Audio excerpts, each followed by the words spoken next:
నిన్నటి క్లాస్ వరకు మనము భూముల రకాలు చూసామండి.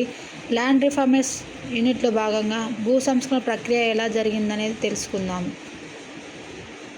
భూ సంస్కరణలు ఫస్ట్ స్టార్ట్ చేసిన దేశం ఏంటంటే గ్రీస్ దేశం.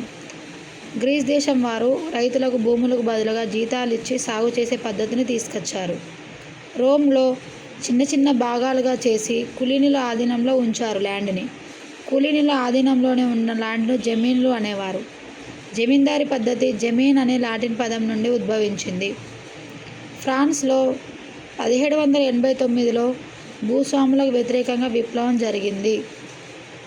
దానినే ఫ్రెంచి విప్లవం అంటారు. ఫ్రెంచి విప్లవం నినాదం ఏంటిదంటే స్వేచ్ఛ, సమానత్వం, సోదరాభావం.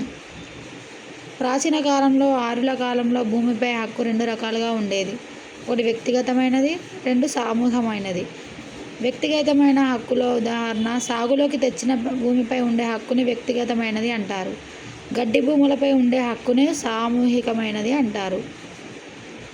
ప్రాచీన కాలంలో మధ్యయుగ కాలం వరకు శిస్తు వసూలు చేసే హక్కు గ్రామ పెద్దకు ఉండేది. గ్రామ పెద్ద రాజుకు శిస్తు కట్టేవాడు. అప్పట్లో గ్రామ పెద్దలను దేశ్ముఖులు, సర్దేశ్ముఖులు, పటేలు, పట్వారీలు, కరణంలు, చౌదరీలు అనేవారు.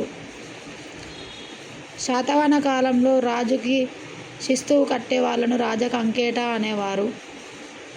అలహాబాద్ సంధి తర్వాత శిస్తు వసూలు చేసేవారు.